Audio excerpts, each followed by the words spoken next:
Thank you, Brian. Thank you, Linda, for sitting in 5 hours worth of training with me this past week. I want you to pause for a moment before we get into the document. And do you ever think about our position? You know, TD Jakes was talking about staring. Like, have you ever stared at what we do? You have a seller who wants to sell the home for the highest possible price. You've got a buyer who wants to pay the lowest possible price. And you and the residential purchase agreement are right in the middle. And you knowing how to wield this document, you knowing how to navigate through this document and being privy to the terms and what it means and what it says is going to be the difference between you getting your offer accepted. It's going to provide resolution when there are issues that come up in a real estate transaction. And when you call me as your broker of record and say, Rick, we've got a problem. And these calls come in every couple of days. I get a phone call, say, hey, we got a problem. The first thing I do is I look for that particular paragraph that the buyer and seller have agreed upon in the residential purchase agreement to help solve your problem. So you want to get ahead of it, know the agreement. All right, so we're going to start off with the trivia. Your current residential purchase agreement, how many pages is it? Put it in the chat box. What say you? Do you know your contract? Okay, one says 50, 10, 10.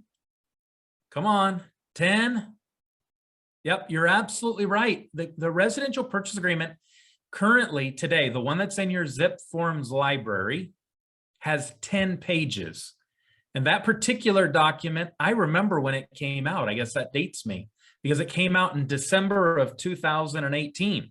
And so that document's about 3 years old, and it had some pretty radical changes to it from the previous one 3 years ago. So here's the next follow-up question. How many pages is the new one? Mike says 16. Lorenzo, 16. Marco, 16. Yep, you are absolutely right. It is 16 pages long. And there are some, I think, some great benefits to you. And Linda and I are going to talk about that, especially what we're going to call the grid, because the grid is going to put all those terms that were peppered into the real estate purchase contract, and it's going to put them right up front. So you know how you have to go to the very back to see the investigation contingency, or you got to go down a couple of pages, see the loan contingency or appraisal contingency? No more. That's going to all be on the front of the grid. So let me go ahead and share my screen. I got one more survey question for you, and it's how frequently do they change forms? They have a standard reoccurring practice, and how frequently do they change these forms? What say you? Lorenzo, 3 years, 5 years?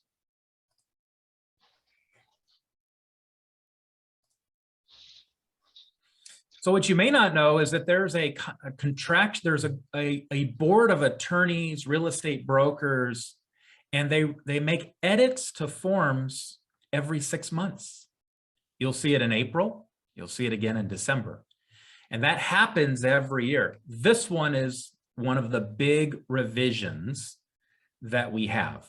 And it's anytime we touch the residential purchase agreement. And you say, Rick, well, you haven't come to us and shared these things. Well, usually I try to keep topics that are relevant for everyone for the team meeting, and try not to give you topics that are only relevant to buyer specialists or only relevant to listing specialists.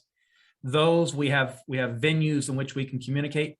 This is one that affects every single member on the team. And this is the actual document. So in the chat box, I've included a link, and it's going to give you access to these. I have a follow-up meeting that I've invited each and every one of you to, and we'll go into a deep dive. This link has 2 documents. The first one is I have a 105-page guide that will walk you through every paragraph, every term, every definition. It's all there. So if you have further questions, you can look at that. And then the actual draft residential purchase agreement. Notice that it says sample because it hasn't published yet. This will publish in December. This is why I'm talking about it in November. Don't be one of those agents that meet with your clients to write an offer, and you two are trying to learn the agreement at the same time. That will not happen with this document. You will be frustrated. You will pull your hair out because a lot of things have moved all over the place, and there's 6 additional pages. So let's start off. It's the California Residential Purchase Agreement. Notice at the top, we've got the date prepared, and this is an offer from. This is where you put the name of your buyer. This is where you'd put the name of your corporation. And then we use what we call the RCSD, representation, capacity, signature, disclosure, to talk about who has signing authority. And this is where you put the name of the successor trustee, not the trust. So Jennifer and I have a trust. If I was buying a property, if I'm buying it myself, it would be the Rick Fuller trustee. And that's what I'm going to put there at the top. So I put the name of the trustee that has signing capacity. Then we use that RCSD to define what authority they have. Now, section B, I want you to look at. This is this property to be acquired is the address. And notice what they did with assessor's parcel numbers. Do you see it? Let me see if I can make this a little bigger on your screen. Do you see what they did with the assessor parcel? They made it plural. Do you see the S? That's because of SB9. It used to be singular, but now you can break your parcels into, you can break your lot into multiple parcels with SB9. R1 zoning, single family residential zoning, is banned in the state of California. You cannot have R1 zoning anymore. So you can break your parcel into multiple parcels, and you can list that here. Now, this is section 1, and notice that it goes on to say the buyer and seller are referred to herein as the parties. So who's not the party? You and I. You and I are not the party of this transaction. We're the representative, we're the agent, we're the agency. You are not a party of a real estate transaction. That is your buyer and seller. All right, so here's your next survey question. There are 2 things missing in paragraph 1. What's missing? Paragraph 1 of your current residential purchase agreement has 2 really kind of important topics, and they're not there. Do you know what they are? Put it in the chat box. Okay, no, seller's name is not listed there. Nope. Come on, it's bigger than that. Ah, Julie got it. Where's the purchase price? Oh, purchase price. It's gone. Paragraph 1 doesn't have the purchase price. Can you pick out what else is gone?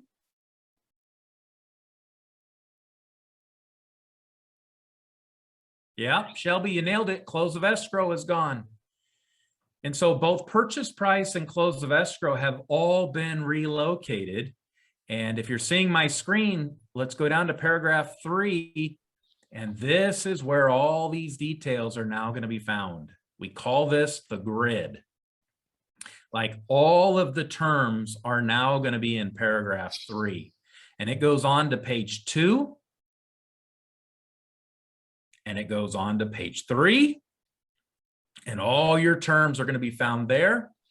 And then we go on to paragraph 4, and it starts to look like your old residential purchase agreement. Still some modifications. But these 3 pages here are all about your terms, and your purchase price has been relocated. Linda, are you still there? Any additional comments or observations, Linda, from you? I just made the comment that they now put in plain writing, the parties are advised to read all 16 pages. Yeah, like, you know, yeah, I don't know. They put those things that, like, when you have a document that you're signing, aren't you supposed to read it? I talked to a guy last night, late last night. He was having some problems with his escrow documents. And he said he felt like he didn't have time to read it. I said, read it. Take your time to read it. When I go and I sign documents at the title company, they'll generally give me an office because they know that I like to sit there and read through all the documents that I'm be signing. Okay, let's go on to section number 2. And we're on to agency. All right, here's your next survey question. There are 2 parts necessary for agency. What are they? There are 2 parts necessary for agency. What are they? Okay, Broker and DRE number. What else? Agent and broker. Relationships. Offer acceptance. Maybe one more. Who else has got an answer? Who's representing who? Let me tell you the two parts of agency. First, disclosure. You must disclose in your buyer appointment or in your listing appointment the potential of disclosure, who you potentially could represent. It's called the disclosure. You can read that in paragraph A. And paragraph B is a requirement, and it's confirmation of agency relationship. You got to disclose, you got to confirm. You got to disclose, you got to confirm. You got to disclose, you got to confirm. If you do not do this, let me tell you what the repercussion here is. It is immediately loss of your commission because they don't know who you're representing. It's called a blind agency.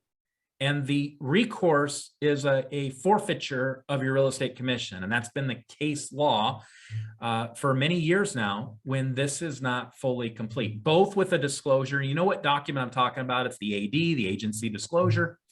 And then you got to confirm it. Okay. And that is in section 2B. And look, you got the seller's brokerage. And so if we have the listing, we're the seller's brokerage. And by the way, this brokerage firm could be Rick Fuller Team. It could be Rick Fuller Incorporated. Those are your two options. It's Rick Fuller Team or Rick Fuller INC, because that's the brokerage of that's our team brokerage. We have a DBA for Rick Fuller Team, so you could use that, or you can use Rick Fuller Incorporated. If you're representing the buyer and you're making an offer to an agent that's outside of our office, then that will be their brokerage, which is often listed on the MLS. And this license number, that's not your license number. That is the brokerage. For us, if we represent the seller, that would be 0187-4995. And this is what our auditors and our transaction coordinators check. And every once in a while, I got to reach out to you and say, nope, you need a confirmation of agency relationship so you don't forfeit your commission. Let's get the brokerage right. And so that's for the seller's brokerage. And then it's you as the agent and your license number. And you got some options. Do you represent the seller exclusively? Or under buyer's brokerage, do you represent the buyer exclusively? Or do you represent the both in dual agency? Now, let me ask you a question. Pertaining to dual agency, is it you representing both parties? Or is it the brokerage representing both parties? What say you?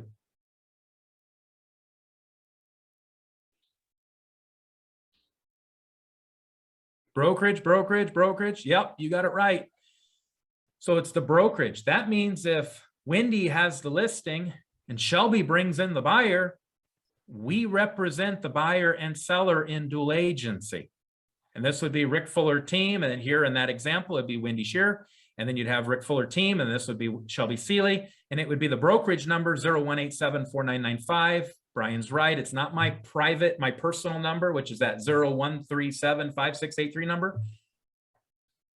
That 0187-4995, and then it would be their individual agents. This is a big deal, gang. Last month, 117 real estate brokers' licenses were revoked, and they usually come with an accusation that the person didn't know who was representing who. I didn't know they're representing me and the seller. I didn't know they were representing me and also the buyer. My first job as a real estate broker was on the heels of another broker that had his license revoked. I came in, his license had been revoked by the Department of Real Estate, and disclosure of agency, it's the hot topic. And so this is really important that we get this one right, okay? All right, let's kind of scroll down. I want to point out a couple other things. This particular document is 16 pages. I've already told you that. But did you know it comes with 6 pre-attached forms? So it's 16 pages plus they're pre-attached. Teresa said, I think it's 50 pages. Well, I think you're probably getting pretty close when you add all the attachments. And so one of those attachments is the possibility of you representing more than one buyer or seller. Another really big deal in real estate that you let your client know, it's possible I can represent more than one seller in the community. It's possible that I could write an offer on behalf of more than one buyer for a property. That's disclosure is listed there. All right, let's go on to paragraph 3. As you can see, I got so much to tell you on this, and it's why I need the follow-up appointment. And I'm asking you to attend and spend time with Linda and I kind of breaking this down so that you can navigate it and you can wield it effectively. All right, let's go to paragraph 3. Are you seeing it? It's the big change. It's the grid. And look, you can put in your purchase price, and now look where the all cash option is. Right there on additional terms. Are you seeing it? Paragraph 3A, purchase price, put in your price, all cash, and then look, close of escrow. All right, here's another survey question for you.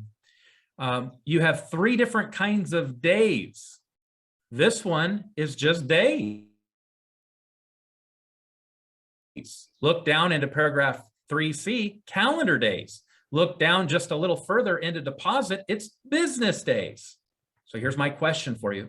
Which one of these counts every single day, Saturday and Sunday, holidays? Which one counts it? Is it days? Is it calendar days? Or is it business days? Some say days, some say calendar days. Calendar days, days. Nobody on business days? Well, if you said calendar days, you are correct. Because a calendar day can actually be a Saturday, could be a Sunday, could be a holiday, could be Christmas, could be New Year's, could be whatever. Simply days after acceptance, like you see under close of escrow, paragraph 3B, that has to be a weekday, okay? And it can't be a holiday.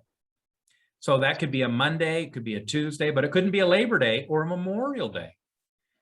And if it's a business day, it must be an actual business day, and generally days that banks are open. So you have days, the language of days, you have calendar days, and you have business days. They're all different. That 105-page guide that I gave you in that link can help you if you have further questions. And that's where you put your close of escrow. Now look, you have 2 options. You can select a number of days, which might be acceptable if you're negotiating the deal, or you might want to actually select a date so that you know that it's going to fall on a weekday, or you know what date it's going to fall. You don't have to do the math after the offer gets accepted because you already have selected the date. If it's me, I prefer to select the date. I don't like doing 30 days out because inevitably it tends to fall on a Saturday or Sunday and it rolls over to the next business day. And so that would be my preference, but there could be times in which you want to do days. All right, let me pick out a couple more. Linda, feel free to interrupt me if you have anything that you want to add on this. Let's go to expiration of offer. That stayed at 3 calendar days. So that means this can expire, calendar days can expire on a Sunday, Saturday, doesn't matter. So what happens, I'm curious if anyone has an answer to this, what happens if your offer expires and the seller accepts? Does anybody know? If the seller accepts after the expiration of your offer.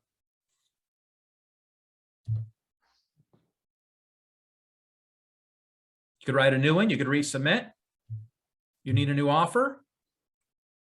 If the agent and the buyer move forward, the offer is fully valid and the buyer can continue with making the purchase, and their timeline begins the day after confirmation of acceptance. So your offer could still be valid, but the buyer could also say, no, I only gave you till Sunday. You didn't respond and I'm canceling the contract. So expiration of offers. And by the way, you could put 3 calendar days after all buyers' signatures. I'm in paragraphs 3C, a date at 5 p.m.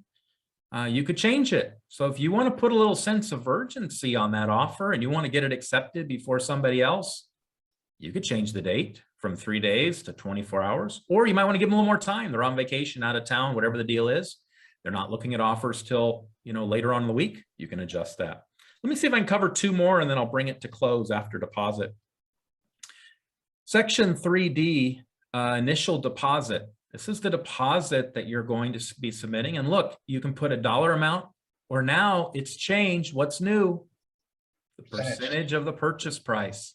So you ever get an offer? They wrote an offer, then you counter. They wrote an offer with like a 3% deposit, liquidated damages, max is 3% deposit. Then you counter and you change it all up and you don't have 3%. You might have like 2.8 or 2.9. Like you might have a totally different ratio. Here, you could say, I'm going to make my deposit a percentage of the purchase price, preserving the integrity of the 3%. Where does 3% come in? Well, when I meet with you on December 1st, I'll talk to you about liquidated damages and how damages are pre-decided in the contract, and it's maxed out at 3% for residential properties. So you could put in a percentage now.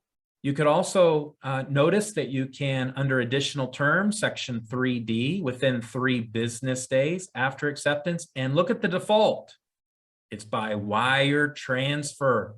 I love that, because there is no greater issue or vulnerability than we have than when real estate agents collect checks in trust from their client.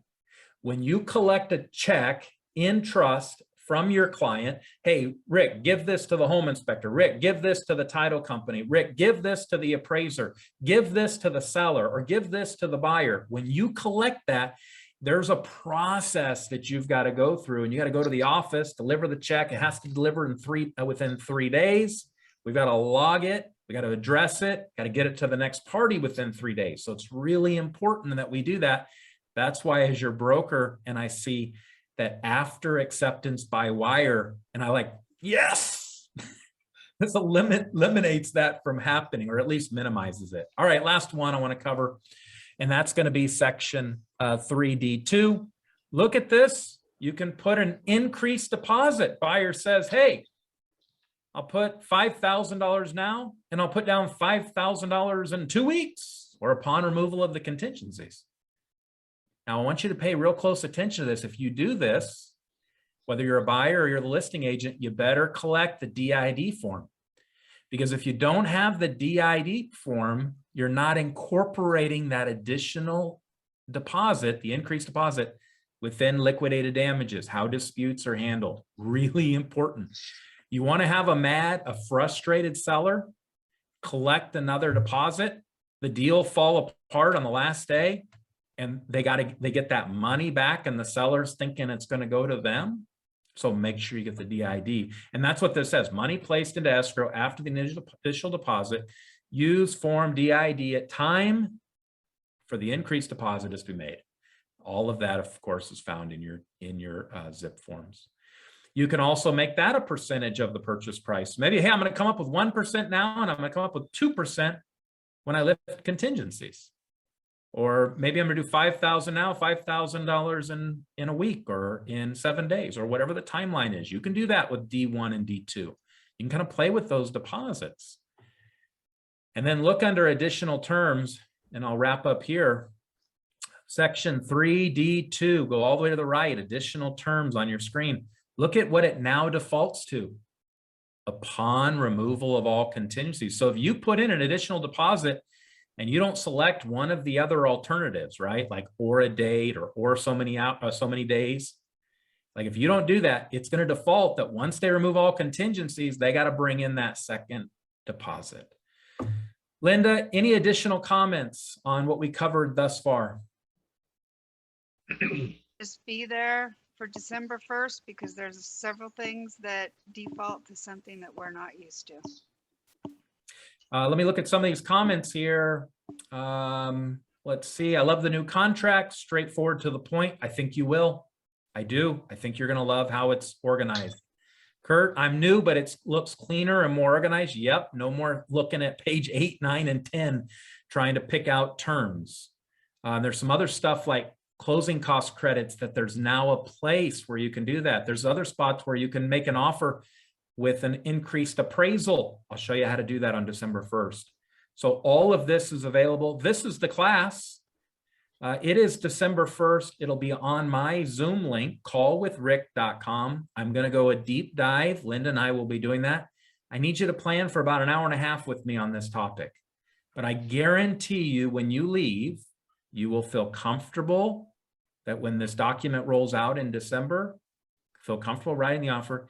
And I'll be as bold as to say, not only will you feel more comfortable, but you'll get more offers accepted and you'll be able to better educate your sellers on the offers they're accepting, because the residential purchase agreement really, really matters. Friends, I hope this was helpful to you. I'll see you on December 1st and we'll cover more then. All of that will be done at callwithrick.com.